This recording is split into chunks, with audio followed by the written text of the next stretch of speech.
Halo, assalamualaikum warahmatullahi wabarakatuh. Alhamdulillah, wassalatu ala rasulillah, amma ba'du. Selamat datang kepada para peserta di acara webinar FDRJ atau yang kita kenal dengan Forum Diskusi Relawan Jokowi. Pada hari ini kita memasuki edisi yang ke-15.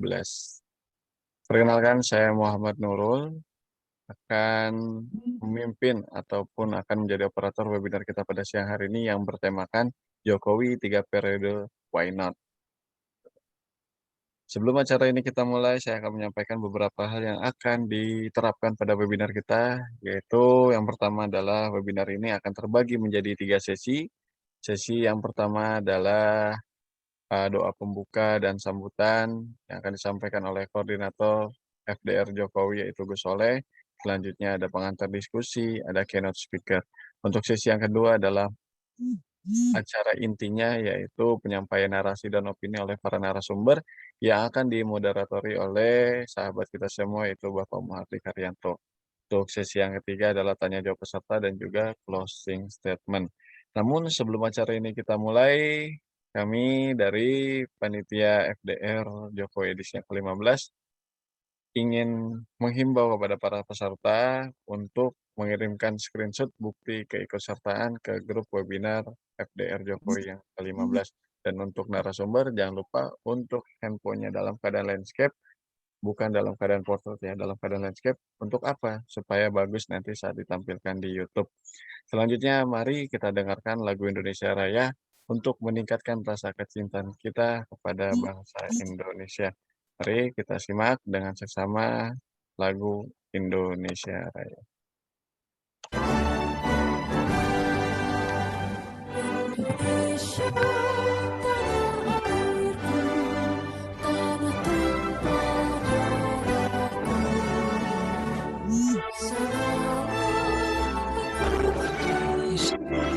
jadi pandu hidupku. Indonesia kebangsaanku, bangsa dan tanah airku.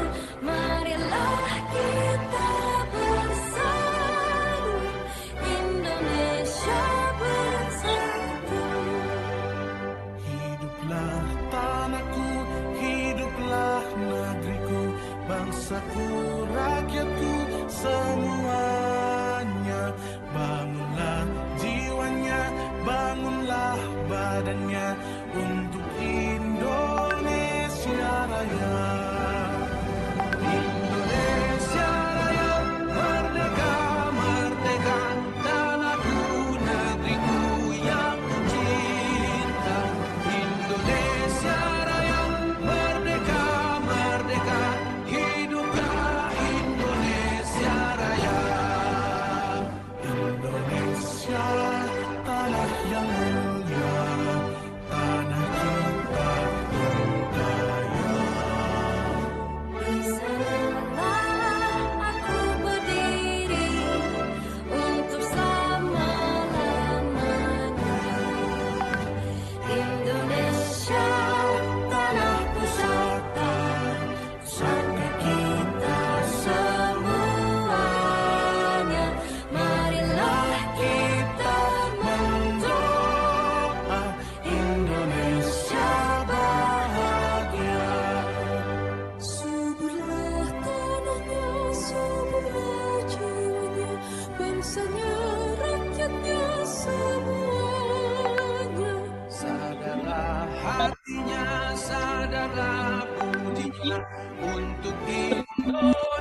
berseri, tanah yang aku sayangi. Marilah kita berjanji, Indonesia abadi. Selamat lahir kita, selamat angkutannya, pulaunya, lautnya, semuanya. Majulah negerinya, majulah pandunya, untuk Indonesia Raya. Indonesia Raya, merdeka, merdeka, tanahku, negeriku yang tercinta. Indonesia Raya, merdeka, merdeka, hiduplah Indonesia Raya. Indonesia Raya, merdeka, merdeka, tanahku, negeriku yang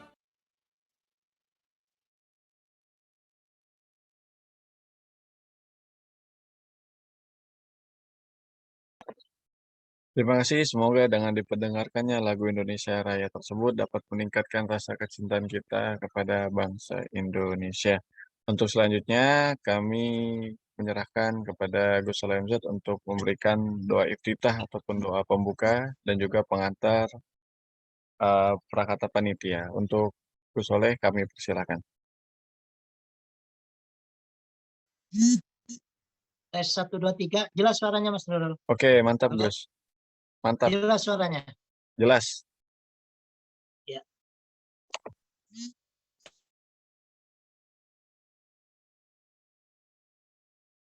Assalamualaikum warahmatullahi wabarakatuh. Alhamdulillah.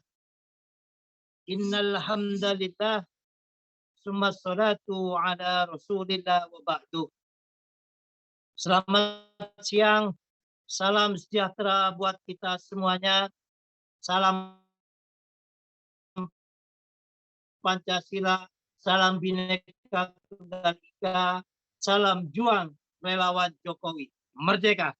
Alhamdulillah, pada siang hari ini berkat izin dan ridha Allah, kita dapat berkumpul bersama meskipun dalam kondisi mengganasnya daripada pandemi ini.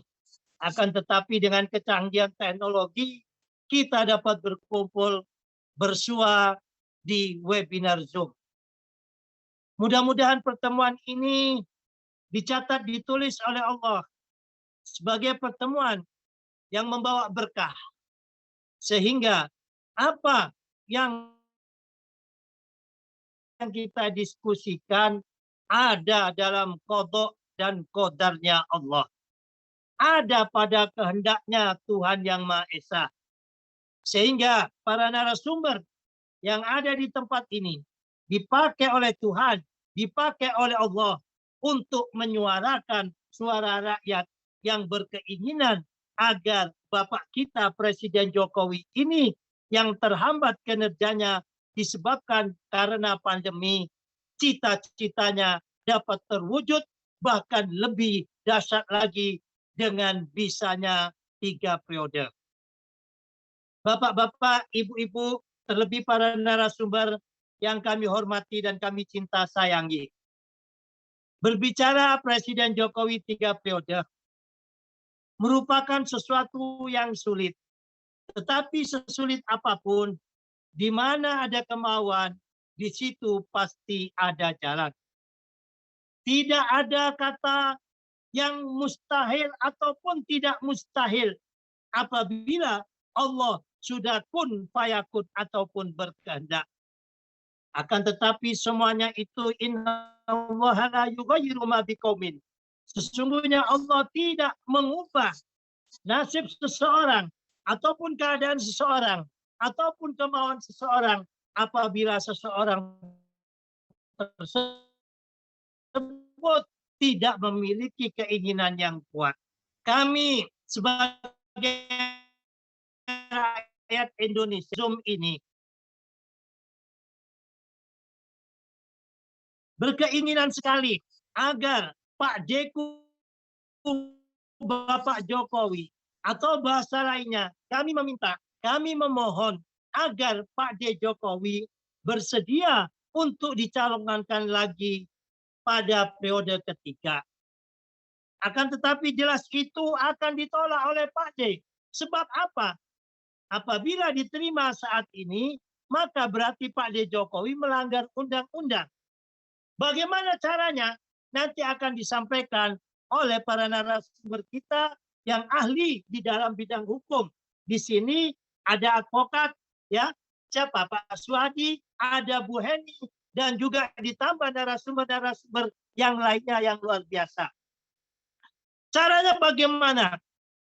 Kita rakyat Indonesia yang menginginkan Presiden Jokowi ini agar bisa 3 periode.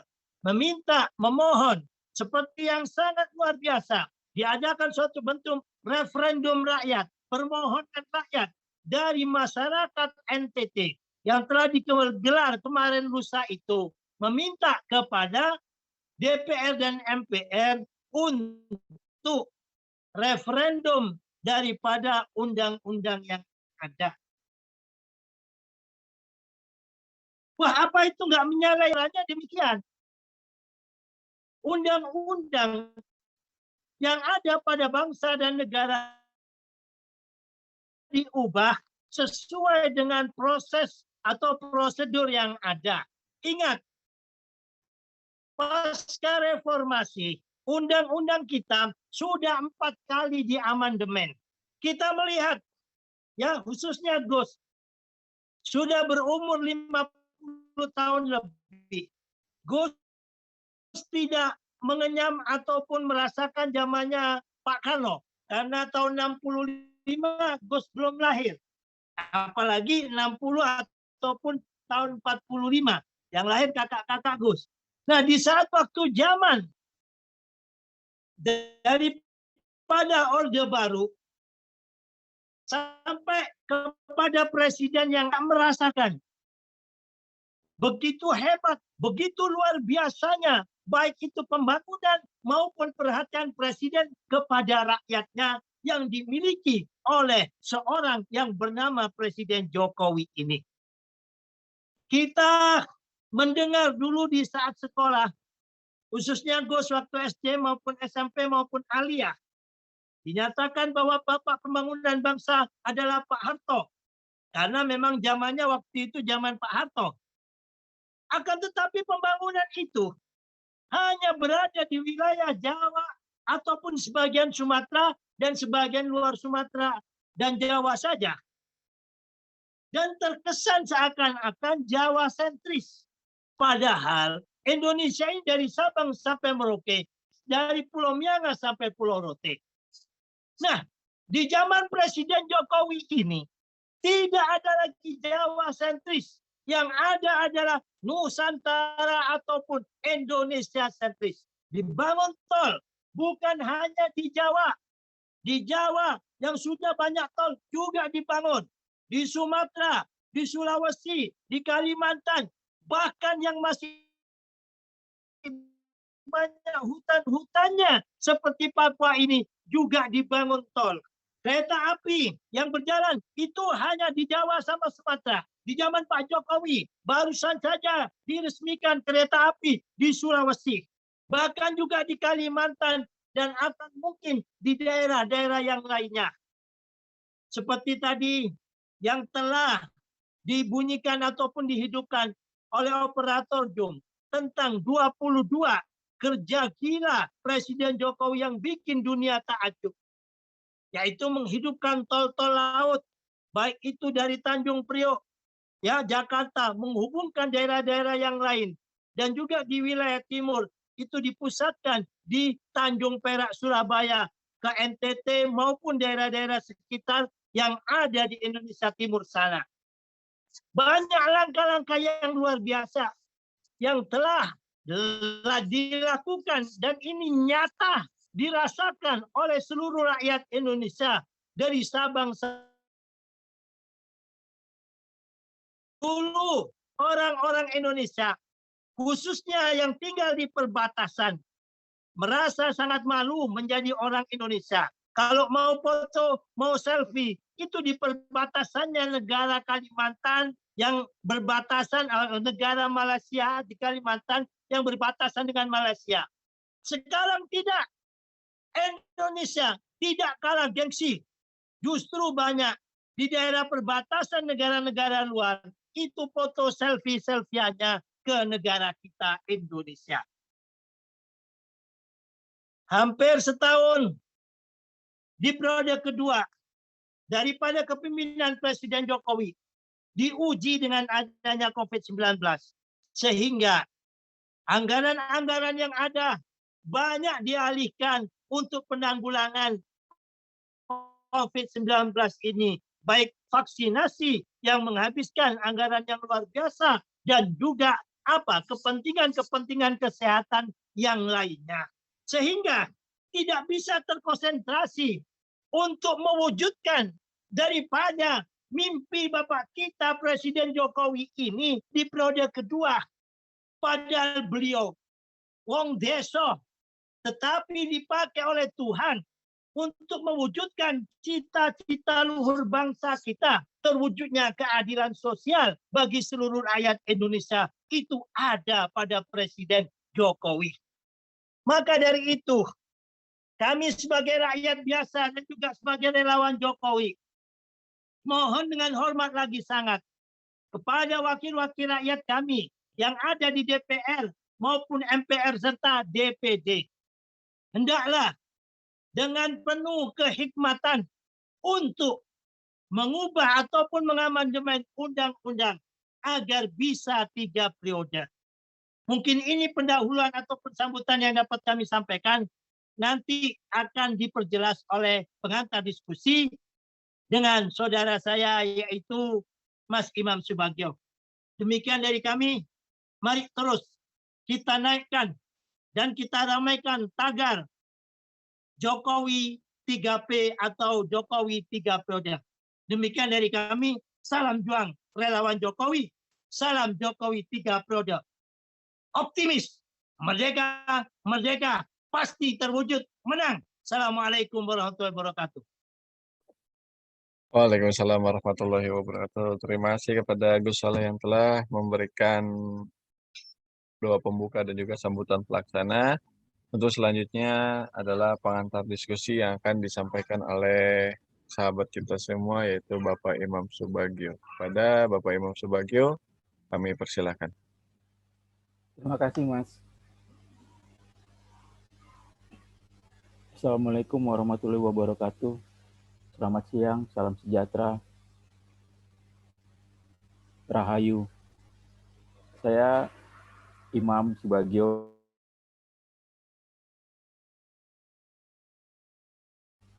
Masyarakat biasa yang saat ini bekerja di salah satu bank BUMN.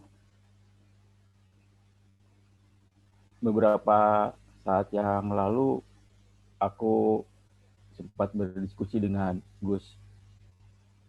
Kita sedikit prihatin karena di luaran terkesan kalau Jokowi dipilih kembali itu sesuatu yang musil dan tidak mungkin. Lalu aku diskusi dengan Gus dan selanjutnya alhamdulillah bisa ada webinar ini. Menurut saya, rakyat kita semua mempunyai hak sama dengan yang lain untuk mencalonkan siapa yang mau jadi presiden. Kita juga punya hak untuk mencalonkan kembali Presiden Jokowi untuk periode berikutnya. Mereka beralasan Bapak tidak mau. Ya, seperti yang tadi Gus bilang, nggak mungkinlah Bapak bilang mau. Karena saat ini konstitusi mengatakan hal seperti itu belum memungkinkan. Jadi harus dirubah undang-undang dasarnya. Nah, di sini aku ingin sampaikan kalau Undang-Undang Dasar 1945 itu bukan kitab suci. Bisa diubah, bisa diamandemen. Itu juga kita buktikan. Terus jadi ada pertanyaan lagi, kenapa harus saat ini harus Bapak lagi yang dipilih? Alasan seperti tadi Gus bilang, banyak alasannya. Kalau aku sih ingat apa kata-kata Kiai di Jawa Tengah pada periode pemilihan Bapak waktu 2019 yang lalu. Beliau dianggap sebagai imam sholat. Sholat, jadi imam sholat maghrib, udah bagus. Kenapa nggak langsung saja jadi sholat isya? Nah, sekarang kita melihat beliau juga memang bagus, bacaannya bagus, tafsirnya bagus, semua juga bagus. Kenapa nggak dilanjutkan aja kembali? Toh seperti yang Gus tadi bilang, masih banyak hal-hal yang lain yang belum bisa dikerjakan, terutama terkendala pandemi saat ini. Yang kedua, Undang-Undang 45 diamandemen, terutama pada saat reformasi, itu juga ada sedikit kebablasan, terutama dan dapat dipilihnya kembali presiden. Pada saat itu ada kekhawatiran kalau dipilih berlarut-larut akan menimbulkan oligarki karena pengalaman Orde Baru. Tapi Tuhan memberikan Bapak Jokowi sebagai, kalau aku melihat sebagai bentuk suatu pembenaran dari pemikiran para pendiri bangsa kita waktu membuat Undang-Undang Dasar 45. Dapat dipilih kembali itu sesuai dengan kebudayaan yang ada di kita. Sebelum kemerdekaan jelas bentuk kita banyak kerajaan berbagai daerah. Dan itu tidak mungkin untuk negara yang baru merdeka berbentuk kerajaan kembali karena akan menimbulkan gesekan-gesekan yang besar karena negara ini sangat luas, sangat besar, sangat beragam. Dan perlu satu negara yang berbentuk republik yang berdasarkan dengan budayaan yang ada di kita semua. Nah, dapat dipilih kembali seperti itu. Masalah oligarki. Aku setuju kok kalau berlanjut terus tanpa ada batasan hukum akan menimbulkan oligarki. Yang jadi masalah adalah pembatasan itu harus dengan hukum. Siapapun nanti presidennya, walaupun nanti sudah diganti, tetap dibatasi dengan hukum. Kalau misalkan beliau-beliau itu melanggar, harus ditegakkan hukum. Jadi tidak akan timbul oligarki. Orde Lama sedikit membuat kesalahan mengangkat Bung Karno menjadi presiden seumur hidup. Yang kedua, zaman Orde Baru. Undang-Undang 45 dikunci, tidak bisa diubah. Sedangkan oleh pendiri bangsa sendiri pun Undang-Undang Dasar 45 itu bisa diubah. Sudah diatur sedemikian rupa. Jadi Undang-Undang 1945 itu dia dapat mengikuti perkembangan zaman karena tidak dikunci oleh para pendiri bangsa untuk dapat diamandemen sepanjang masa.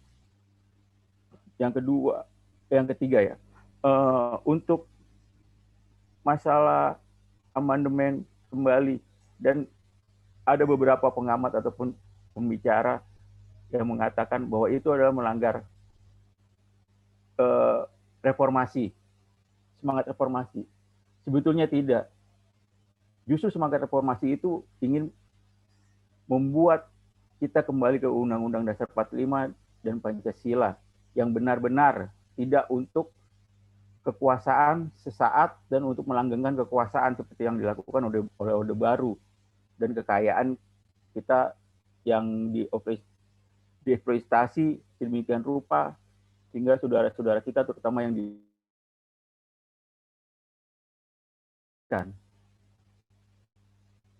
Dan saat ini aku yakin kita, terutama saudara-saudara kita di Indonesia bagian timur, pasti sangat menginginkan Bapak Jokowi untuk dapat dipilih kembali.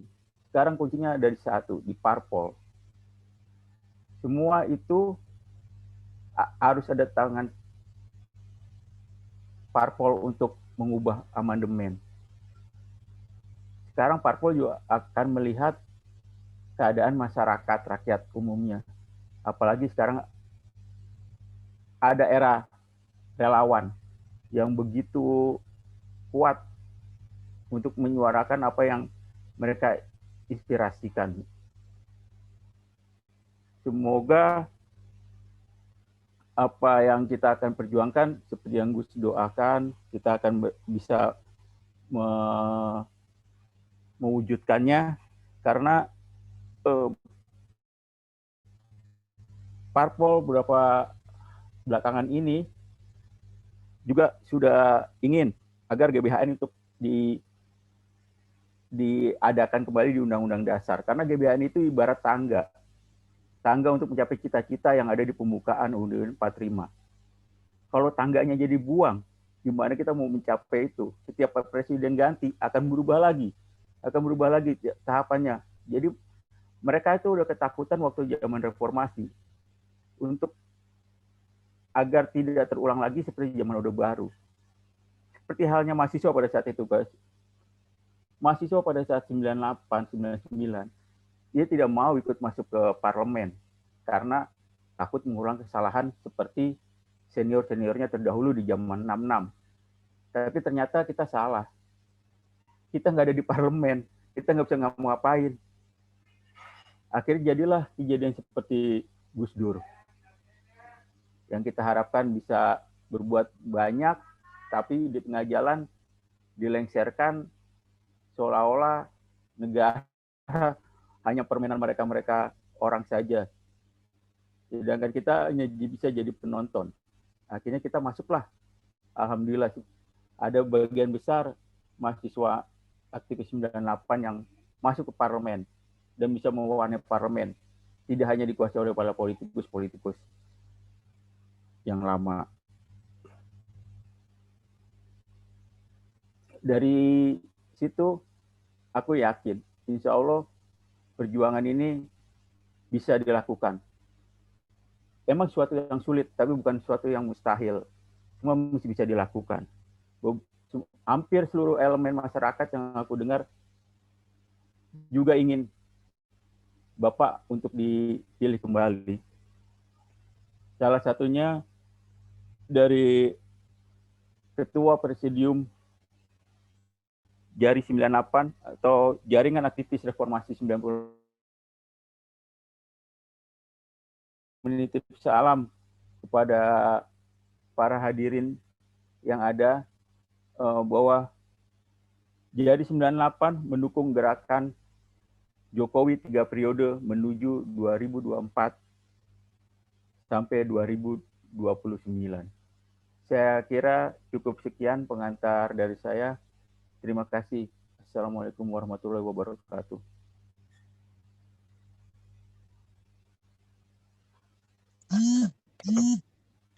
Terima kasih. Waalaikumsalam warahmatullahi wabarakatuh. Terima kasih pada Bapak Imam Subagio yang telah memberikan pengantar diskusi kita pada hari ini. Selanjutnya adalah Bapak Odari. Namun sepertinya beliau belum hadir di tengah-tengah kita atau menggunakan. Apakah Bapak Odari menggunakan nama lain? Tidak ya. Oke, untuk itu kita foto bersama dulu untuk nanti akan di-share di YouTube kita, yaitu Agama Cinta Official. Monggo bagi para peserta untuk diaktifkan dulu videonya. Ibu Nur Hayatun, boleh Bu, videonya diaktifkan dulu. Pak Muhardi, boleh untuk diaktifkan. Oke, siap. Ini akan, peserta saat ini ada 72 orang dan akan terbagi menjadi 3 slide. Boleh Ibu Bapak Ningsi Jogo, Pak Wenarso. Menghadapnya jangan menghadap langit, Pak. Nggak kelihatan ya. Wah, Ibu Esther Panjaitan, wah, udah siap gaya. Siap ya? Oke, 1, senyum, 1, 2, 3. Oke, bentar.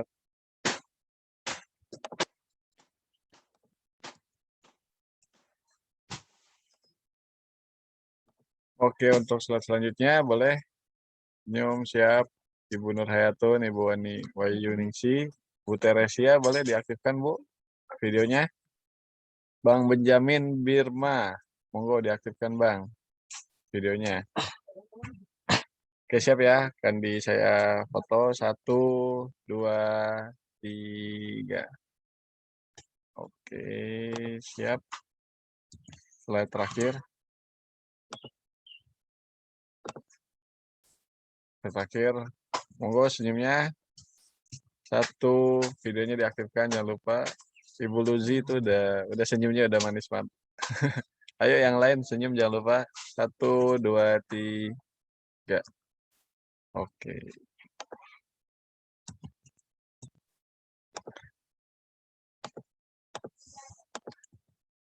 Ya, terima kasih kepada seluruh peserta. Dikarenakan keynote speaker kita mungkin sedang ada acara lain, untuk nantinya apabila bergabung akan saya informasikan kepada moderator agar nanti bisa dilanjutkan pada acara selanjutnya. Namun sebelum saya serahkan kepada moderator, jangan lupa pada para peserta yang ingin mendapatkan e-sertifikat untuk mengisi link absensi yang akan saya kirim ke grup webinar FDR Jokowi yang ke-15. Untuk itu juga akan saya share di kolom chat Zoom kita ya. Jangan lupa dicek dan juga jangan lupa diisi. Sangat mudah caranya, hanya tinggal ngeklik, ketik nama, dan langsung kirim. Terima kasih. Monggo Pak Muhardi untuk memimpin jalannya webinar kita pada siang hari ini. Pada Pak Muhardi kami persilahkan.